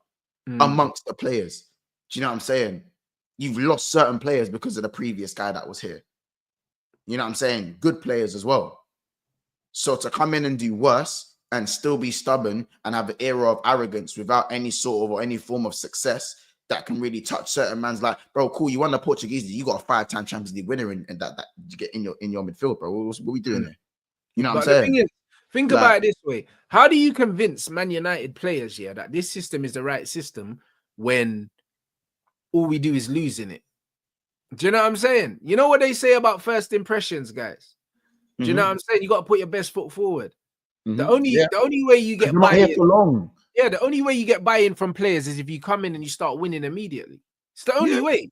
He hasn't done that. So how does he get buy-in from these players? And then people are going to say, oh, well, they're not his players and he wants to get rid of them. And it doesn't matter. Because then it's like, well, players are like, well, what am I doing anyway? Then if man wants to get rid of me, a man's trying to have me play this bogus way of football, what's the fucking point? Not saying players are down tooling, but I'm saying that, like, do you know what I'm saying? It can be there in the player's head to go, like, what's the point almost? Like, you know what I mean? I know certain players know they're not going to be there next season. Or they're going to be seeing limited minutes. Well, this You is get what it, I'm bro. saying. It's bollocks, And bro. for me, he didn't have to. And I understand certain players left for certain reasons, but and then he didn't have to go, bro. And he didn't have to go. He didn't. You know what I'm saying? And didn't he have could to have been go. our wing back, bro. Do you know what I'm saying? And our 3-2-5 in build up, do you know what I mean? Would have looked a lot better when we were attacking if we had. Yeah, you brought on Dorgo and hooked him after his first 45 minutes. It's not a great start. Like, you know what I'm saying? You embarrassed Xerxes. And you played him on the wrong side as well. Yeah, and you've embarrassed Xerxes. Played Kobe Mainoo as a striker. Took you 3 months to realize that Hoyland's a piece of shit. Yeah, but here's my thing. On He said that Xerxes not a 9 and then played Kobe there. And that's after balling out in the 10. After Kobe balling out in the 10. And this is my point. How can you say Xerxes not a 9 then play Kobe there? So that tells me that you don't even know what you're doing. Do you get what I'm saying? Because it's like your reasoning for not playing Xerxes there, yeah, would have made sense if you went and got Chido, but then you went and got Kobe there instead, and then had Xerxes and Hoyland on the bench. So now you're just chatting shit. Do you get what I'm saying? Like this is it. But people don't want to call this out because he's new. But you see me, he's so new that I don't care. This is the reality. Like, you ain't done nothing for me. So I don't owe you loyalty, bro. I don't owe you nothing, bro. If I meet someone for the first time, yeah, and I don't know them, we've got no history, and they start doing bozo shit around me, you're a bozo to me. I'm not even giving you time, bro. I'm not getting to know you, bro. Like, first impressions, bro. Yeah, My first impressions of this guy is he's a bozo. And there's too many gaps in the squad. As I said, you've got Onana, again, as I said, bro, taking us back 20 years. You know what I'm saying? That's just the reality of it as well, man. Like, it's always heart palpitations. And we've spoken about the importance of a good keeper. You know what I'm saying? I didn't watch the enough of the Barcelona game, but the goalkeeper done his bit. I'll tell you that. Yeah. And bro, he was retired as well, wasn't he? Shez. Yeah, he was retired. Yeah, I think he got him out of retirement. I don't know if Shez was out. I don't know. I don't know how old is Szczesny. I think he was retired, bro. I'll see if there's like a gap. Because they brought him in after the madness, innit? After the madness with no, he was at Juventus 23-24. He just didn't. Yeah, he's at Juventus 23-24. And then at the end of the season, he retired. Did he retire? I don't know. Yeah, he retired, bro. I'm he's sure 34. You know he's 34. I thought he was a bit older than that. Nah. So he did retire. Yeah, probably. Yeah. So he retired at 34. Yeah. And then obviously when Ter Stegen done his knee, or was it his hand? They just dash man some bread. They said, yeah, come do a job. And now he might be walking away. He could be walking away with a Liga or a UCL. Jesus. The game's the game, like the game's the game. Hopefully his girl don't leave him because he went back to work. You know them ones there, bro. Hey, listen, bro, listen. You know what I mean? That's what happened to Tom Brady, blood. You know them ones there. That's what happened. Man said they're gonna retire and that man go back to work and lose their family, blood. So, bro, it's crazy. That's why, you know, I just away from it. Yeah, it's so scary having a woman when you're that successful. You know, while you've been getting the woman while you're that successful, because for you to be going back into work and making more money for future generations, for our family, for you to then prioritize your feelings about your feelings and still leaving. Yeah. But this is the point, bro. This is the point. That is selfish to the. It's crazy. But once this is the point, it's one of them ones because you know what it is, yeah. As a man, you're not allowed, You're not allowed to put your happiness first at any point because you'll get cooked, bro. Like women will not have that. They'll put their feelings before you all the time. But as soon as you want to do something that you want to do, you're evil Knievel. Because bro, as a man, you're just supposed to sacrifice. You're not supposed to have feelings, bro. You're just supposed to sacrifice everything, bro. This is what it is. If I say I want to continue to play because I still want to play, I still love the game. Man, don't care that you love the game, bro. You said you was at home, so now you need to stay at home, bro. Fuck your feelings. Bro, yeah, that's what I'm saying. But even worse, you could even not say because I want to play. Your reason could be because I want to take care of a further generation. This 1 year will give me a further generation's amount of savings, even though we have enough money for many lifetimes already. That the answer will still be the same. No, she'll turn around and say, you don't need the money. Yeah, you don't need it. But no, babe, but it's for us. It's for the future. Yeah, we've done enough future stuff. It's about what I want. Even though what you want is only possible because of what I do. You know what I'm saying? What you want, I'll say that again. What you want is only possible because of what I do. But you want to call it's crazy. It's crazy. It's dark. You know how dark that is? The entitlement, because I hate entitlement. Anyone who knows me personally knows I hate entitlement. I hate it. One of my pet peeves. But just the fact that it's normal for us to sit here and say, man's wife left him because he wanted to go back to work and make money for the family, bro. So she left him. Do you get it? Do you understand what? Do you not understand how tap that is? It's ridiculous. It's sickening. Come on, it's bro. real sickening, bro. It's real sickening. That's why I said, like, yeah, like coming out of retirement and not have, like, imagine going back to work for a year and then that could risk everything you've worked. But it's dark. You know what I'm saying? It's nasty work, bro. You know what I'm saying? Yeah, that's crazy. We're gonna win later. Don't know. Do you know what I mean? Like, do you know what I mean? I don't particularly care, bro. At this point, I'll be honest. Like, it's one of them ones where I'm not enjoying watching this football at the moment, bro. I don't know what I'm gonna see today. That's the honest truth, blood. So I'm going into watching this game completely indifferent, blood. Do you know what I mean? Because I don't know what I'm gonna see. Oh, Neymar's in the squad. I just see that now. Neymar's back in the Brazilian squad. You know what I'm saying? So Anthony, Edison, and João Gomez have all been left out. So Anthony didn't get in, but Neymar got he's part of the squad. Neymar's back in the squad still. Yeah, calm. I've been watching Sanos games. I've been watching a few Sanos games though. Yeah, but he just showing out, bro. This is, you know what I mean? He's semi-retired now. You get me? He's just enjoying life.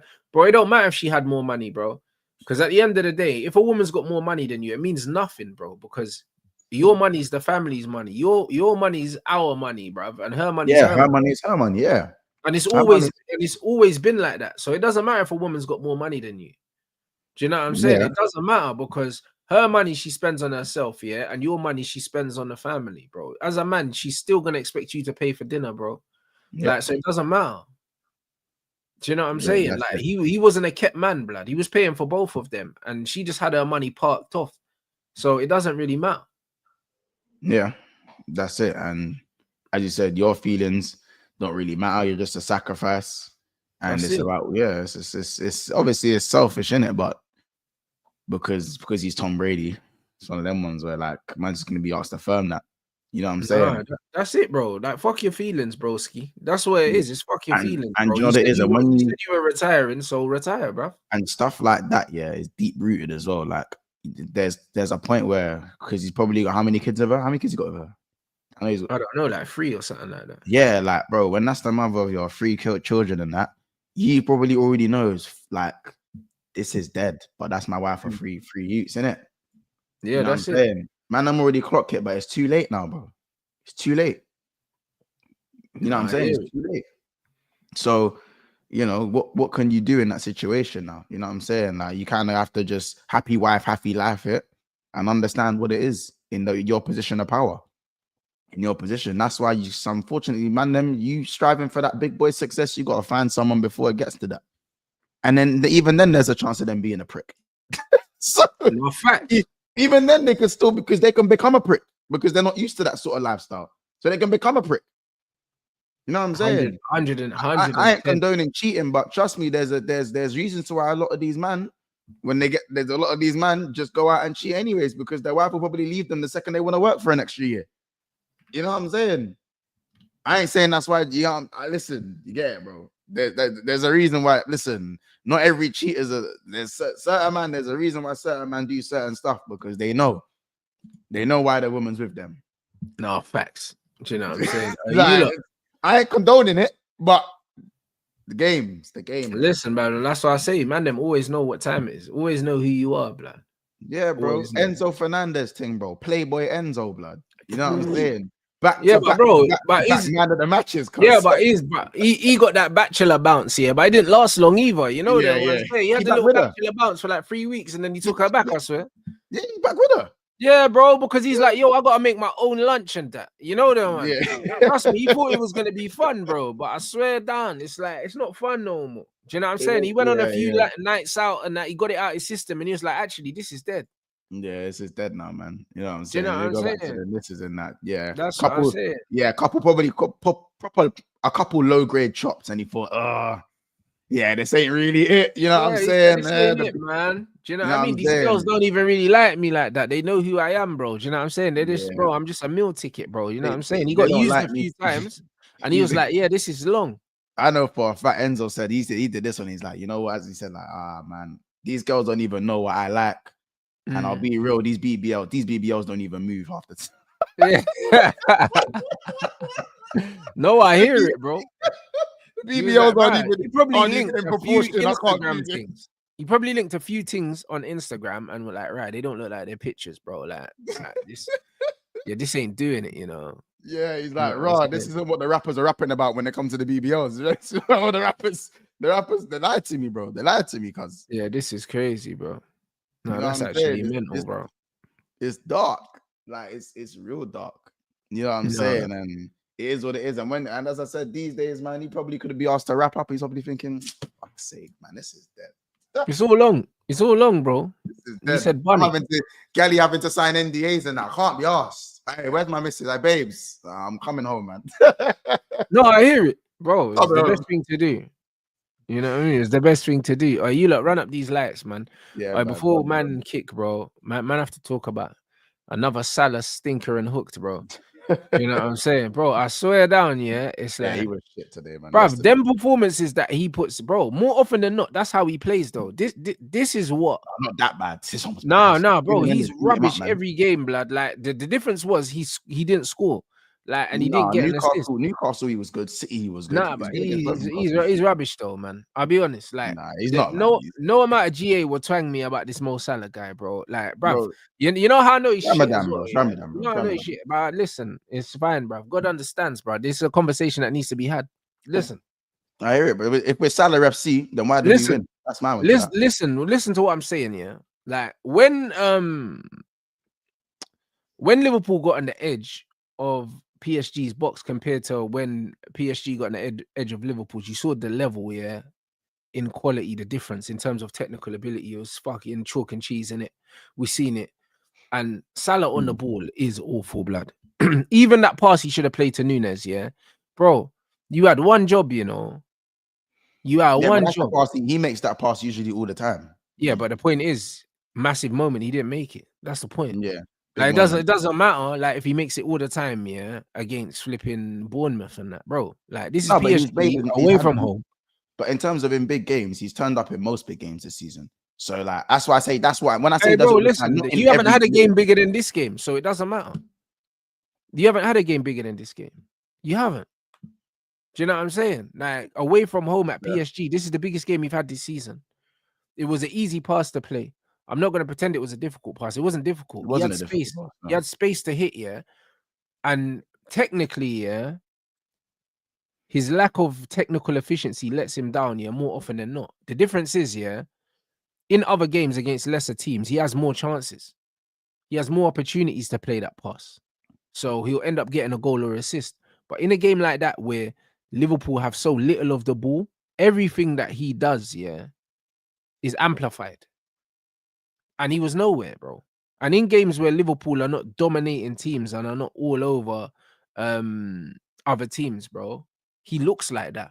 But he might just nick a goal. He didn't nick a goal. Like, the difference between that performance and some of the other performances I've seen him have is literally the fact that he didn't score or assist yesterday. That's the only difference I saw. No, but I hear what you're saying, but I'm not going to sit here and protect Salah for that performance. But he's been performing very well. The last 5-6 games, his all-round performance has been good. It's just that it still came with a goal and an assist in those last few games. I just think that people are like, if Mo Salah has 6 good performances and then has 1 stinker, it's like, oh my days, this guy can never be compared to X, Y, and Z. But the bottom line is that shows me the level of what he's been doing. I'm sorry, people aren't gonna like it. But in a season where he's scoring X amount of goals, I don't expect Salah to run every single game he plays. He's 32, bro. He ain't gonna run every single game at 32. You know what I'm saying? You don't have to run it. Just control the ball and pass it to your team. No, but but again, like the simplicity of his game, he's done that. He does that. Like, obviously, Nuno Mendes beat up Salah today. Like, Salah was poor. He was poor, but he's not poor every game. He's nowhere near poor every game. As I said, if we're talking about the City game, the Newcastle game, he was enjoying himself, doing what he does. You know what I'm saying? And knocking it past the player, beating the man, delivering crosses, doing what he does as a winger or as a goal scoring winger. Do you know what I'm saying? But at the end of the day, people are going to amplify a performance like this because of the level that Mo Salah's put up this season. And listen, that's fine for me because people try to call us Mo Salah FC anyway. Well, if Mo Salah FC was Mo Salah FC, why did we win the game? You know what I'm saying? That's the bottom line. As our favorite Arsenal fans like to call us. No, I hear that. I wouldn't say you're Mo Salah FC, yeah. Do you know what I mean? There's been loads of times where you man are playing dead, yeah, and he gets a penalty. Do you know what I'm saying? And he scores a penalty. Like, I hear that. Or he gets some dead 3-yard pass. That's not Mo Salah FC. If Mo Salah's gone and scored a penalty, you're not playing. Yeah, I don't think you're Mo Salah FC.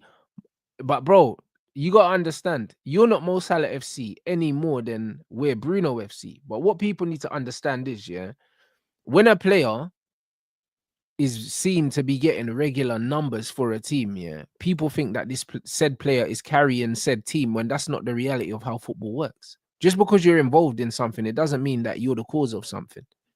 It doesn't mean that. But this is how football fans look at it. Do you know what I'm saying? Football fans look at it like, if there's a player getting stats, then they're like, oh yeah, like he's carrying you and he's doing X, Y, Z and that. And it's like, that's not true most of the time. It's actually not true most of the time. But I just think when I watched him on the pitch, yeah, with them PSG players, it reinforced my opinion at how poor technically the Premier League is. And also, yeah, how far away technically he is from players that I don't even see as the best players in the world. He's nowhere near them. Do you know what I'm saying? So when people are doing these Hazard comparisons and these Ballon d'Or talks and all these things, bro, I'm just a firm believer that the guy winning the Ballon d'Or needs to be the best footballer, bro. Like, I'm not of the school of thought that Ballon d'Or, you have to win the league or you have to win this. For me, Ballon d'Or should be the best players, innit? I hear what you're saying, innit? Listen, Salah is much more of a Final Four player than the player he gets compared to. That's not a doubt. Like, I don't ever argue that point. My often point is that I argue is that Salah's 32 going 33. Yeah. And all of these ballers that used to run games in their prime when they were 22 up until like 25 or maybe even 27, let's say, yeah, they were running them games. Cool, they're running it more than Salah, but Salah was a lot more involved in the game in 2016 and 2017 than he is now. And that's cool because you're getting older and you're an attacker. Ask any attacker, that's how it gets. You know what I'm saying? You focus on what's gonna get you through games and what can win your team games as you get older. None of the men that we've spoken about are doing what Salah's doing at 32. You know what I'm saying? Hazard's eating ranch burgers at 32. I don't give a fuck what no one says. Hazard's a much better footballer than him. Do you know what I'm saying? Like, there are obviously certain exceptions for me, like Ronaldo, or like maybe a Frank Ribery or an Ian Robben. Do you know what I'm saying? There are certain exceptions, but a lot of the players that he does get compared to are doing fuck all at 32. Fuck and all. Some of them in the MLS, some of them at Saudi, some of them retired, some of them playing with chunks in that. You know what I'm saying? I hear all of that, but my thing is, even Salah in his prime, yeah, weren't nowhere near these men in their prime, bro. This is my thing. I'm not necessarily talking about now. I said he wasn't running games like them. I said he wasn't running games like them, as well as them in his prime. Do you know what I'm saying? But at 32, there's an expectation for him to run games at 32, bro. What are you, man? Like, do you know what I'm saying? Some of your goats weren't running games at 32. So yeah, but bro, I didn't want him to run the game. I just wanted to know that he was playing. But that's a stretch, bro. Like, do you know what I'm saying? Salah's been in games. There are games that he hasn't been in. But he was not in this game at all yesterday. And it's like, it's one of them things where more often than not, when I watch Liverpool, he always plays on the periphery of the game. That's his profile. It's always been his profile. Like, you can't pretend that Salah was the guy that was dropping in and linking and that. Nah, bro. Like, 17, he's a periphery. 18, 19. He's a periphery. Bruv, you're saying 17, 18. We're in 2025, blood. Yeah, but I'm saying, in 2025, Salah's 32 years old, bro. Brother, the fact that you're going back to 17, 18, bro, I'm sure most people in the chat don't remember how old they were in 17, 18, bro. Like, I don't. Like, Bro, 17, 18 is a madness, The bro. man that's saying Salah's always been like that. That's not the point. Bro, He's not always been like bro, that. he's a final action player, bro. Like if you tell me Salah's got no link-up play, then you're just blind. You can't tell me Salah's got zero link-up play. Like He's a that's final action player, bro. you know, but bro, that man saying Salah's got zero link-up play. Like how lazy? That's mad lazy. Can't say He's not a link-up player though, if we're being honest. Is man. If we're not being, if we're being honest. A man has linked to one of the most dangerous front threes of all time in Bobby Firmino, Mane, and Salah. You're telling me that there wasn't any link-up play between them three, and Salah was not heavily involved most of the time. Cap, there you go. What are we doing here? Salah, it wasn't Mane and Salah. Sorry, it wasn't Mane and Firmino. Firmino was the link man, and then the other two were the man that scored. You still have to be able to link with the link man. It wasn't that Firmino. It wasn't Firmino always passing to Salah. But you saying you have to be able to link with the link man. If you're the beneficiary of having one of the best link man in the game on your team, you don't get credit for that. The link man was Bobby, like. So it's fine. Salah never set up Bobby Firmino. Bro, I'm not saying he never set him up, but you can't pretend that he was the link man when Bobby was. I didn't say Salah was the link man. I'm saying there was key and there was crazy link up play with Salah and Mane. Even when Firmino wasn't playing and he was injured, Salah and Mane had the maddest of link ups. Salah and Mane, and Mane's link up wasn't that crazy. Apart from Salah's, like Mane's link up was scatty at times as well. Like what are we doing here? Like you know what I'm saying? It was mad aft off the both of them. Well, exactly, and they needed Bobby. Bobby was the one that brought it all together. This is what I'm trying to say. That's like Van Nistelrooy saying, he had a great link up with Beckham. No, you didn't, bro. Beckham was just feeding you. That wasn't no link up. It was one way, fam. Bro, you know that was then. The Mane Salah Firmino interchange, bro. They like, do you know what I'm saying? Yes, Firmino was the orchestrator, but it was definitely all three of them played major parts in their link up play. Do you know what I'm saying? But you know, it is what it is. People want to make up revisionism. I watch every single game. Bro, these men were literally beefing, because man weren't passing him the ball, and man are talking about link up play. Yeah, bro, that was like one time. I don't know why people just glorify that. No, man glorifying that one game against. Man are glorifying the one game against Burnley. It wasn't one game, bro. Like, bro, these men are known to just not get on, bro, because man were just not passing. Yeah, man talking about link up play. Mine is in Saudi, and Salah's getting Ballon d'Or shouts. Like, cool, Mane can chill over there, bro. Do you know what I'm saying? Man is telling me that, like anyone who even thinks Mane is remotely better than Salah, like, bro, let's not do that. Mane's peak was better than Salah at times. Yes, his peak was better, bro. But I'm not gonna do the, I'm not gonna do the Mane versus Salah thing because again, bro, if we kept Mane, there's a reason why Mane had to go up front in the season that we were trying to do the quad, bro. Because Luis Diaz came in and was automatically a better winger than him. Mane died off. I hear that, but that still ain't got nothing to do with the Salah discourse, though. Like Salah gets numbers, innit? So because Salah gets numbers, he'll always have a certain.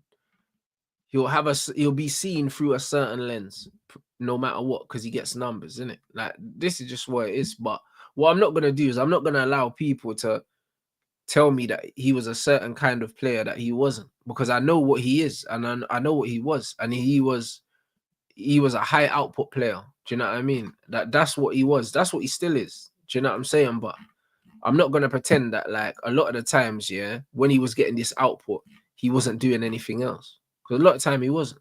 He wasn't doing nothing else. A man was walking away with a goal in a game that he didn't really influence outside of that, bro. Like, and I'm not saying there's anything wrong with that. I'm just saying that there's a certain place that players like that belong, and it's not in the conversations. That's fine, but I think people just go too far with it. For people to say Salah doesn't affect games or he's not involved in games when Salah's our best creator and our best goal scorer. So I don't know where the argument comes from that he doesn't affect the game or he doesn't receive the ball. If you look at his heat map, where he receives the ball, where he has to pop it off, how he links up with Trent. I'm not glorifying it to the level of an Eden Hazard, but what I'm talking about is that to go all the way left of it and say that he has no impact on the game and he doesn't do anything apart from put the ball in the back of the net. This guy's not Raheem Sterling, bro. Like, do you see what I'm saying? Like, that it is far different from that. Do you know what I'm saying? Salah is our and he's our best creator. Now, should he be our best creator? That's another conversation to have. But he's our most prolific creator and our most prolific goal scorer. So, and that's the bottom line. Like, if you like, you know what I'm saying? If you think Salah doesn't create anything for Liverpool, then you're blind. You're blind. Fair enough. You know what I mean? I don't think he's a creator. I think he gets assists, but I don't think he's a creator. You know what I'm saying? I think McAllister's more creative than him. I don't think Salah's creative. Like, you know what I mean? If he was a creative player, McAllister is better, is technically worlds higher than Salah, of course. Trent is more is technically exactly. Trent's more of a creator than Mo Salah. You know what I'm saying? But Salah is Liverpool's best, is Liverpool's most prolific creator. That's so he's your most prolific getter of assists, is what you mean. No, but there's pre-assists he gets because when you get assists, you don't mean your creator. It's not just the assists. Like you can't sit there and tell me 5-yard pass assists when you see man get Trivela assists or ridiculous reverse pass assists, bro. So as I said that, like, you know what I'm saying? But it's all right though, man. It's all right though, man. The same fans that are doing all of this would kill to have a Salah in their team. So it is what it is. You know what I'm saying? Listen, Salah had one bad game, and look at the feathers it's ruffling, man. Salah, you just keep doing your job, bro. Just keep doing your job. 5 more goals in this. I'll be real. If it was one bad game, we wouldn't be speaking on it, bro. I can't lie. I feel like most of the time I watch him play, that's how he plays. That's fine, man. You know what I'm saying? Listen, at the end of the day, bro, like I don't mind people having a certain opinion on Mo Salah. You know what I'm saying? Because at the end of the day, he's doing the business. And everyone else is shit.